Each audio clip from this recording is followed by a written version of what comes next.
This is in no way my attempt to justify my comic book obsession. And this story, I really, really like. Artwork, the storytelling.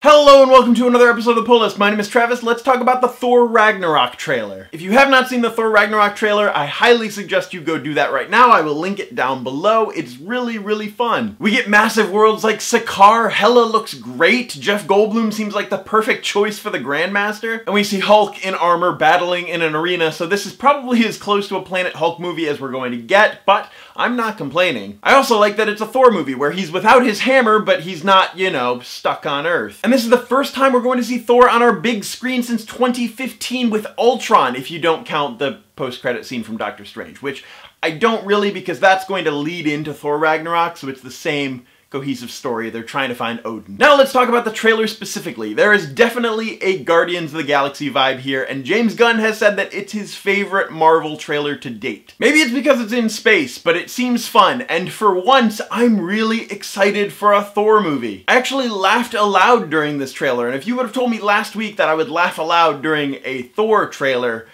well, I wouldn't have believed you. That's the point that I'm trying to make. The first line where Thor says, "I know what you're thinking," that's a reference to 90s films at the beginning where it would do that record scratch. Yep, that's me. You're probably wondering how I got myself in this situation. And when Thor says that the raging Hulk is a friend from work, which by the way is a fantastic line. In my opinion, the Thor films were just alright. The first one was decent. The second one was kind of forgettable and meh. However, Thor with other characters in Avenger-type films, Thor is great. I love that. It's the same way I feel about Hulk solo films. Hulk works better when he's in a film with familiar characters. And the actors have discussed this film as a buddy road trip film between Hulk and Thor, which says a lot for the way that they cut this trailer. It means even though Marvel is hyping up this Thor-Hulk battle, that's not even the climax of the film. They still have to go on their road trip. Perhaps making their way back to Asgard to stop Hela, or on their way back to Earth, or finding out about Thanos, or bumping into the Guardians.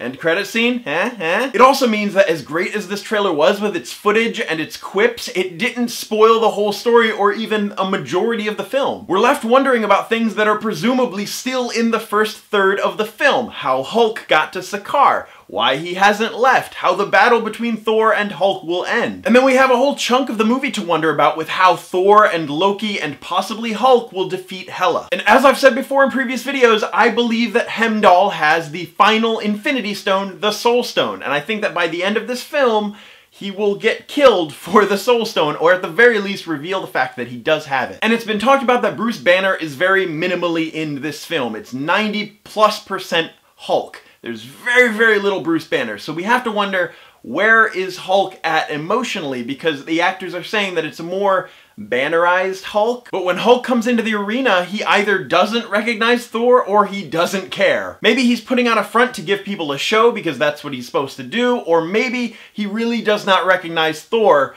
probably because of the short hair or something. And if you look closely in the trailer, you can see a shot of the Grandmaster and Loki sitting next to each other, presumably watching the Thor-Hulk fight. For those who don't know, in the comics, the Grandmaster is an ageless elder of the universe, and he has spent his whole time learning how to master games of skill and chance. In the comics, the Grandmaster played a game of chance against Kang. He challenged death to a wager. He even promised Hulk that he would revive his long-lost love if he participated in a death battle. So perhaps Grandmaster Goldblum is making a wager with Loki on the outcome of the Thor-Hulk fight. And I'm pretty sure that Loki does not want Hulk to win, especially after their last interaction. But the Grandmaster seems pretty certain that Hulk has no equal, so maybe if Thor does defeat Hulk, the Grandmaster will have to help our Asgardian duo. Thor Ragnarok comes out November 3rd. In the comments down below, let me know how excited you are for this movie. I just read an article that this is Disney and Marvel's most watched trailer in 24 hours ever, which is actually insane, but I'm super hyped for this movie. That's it for this episode of The Pull List. My name is Travis. Thank you for fueling my comic book obsession, and you will see me tomorrow.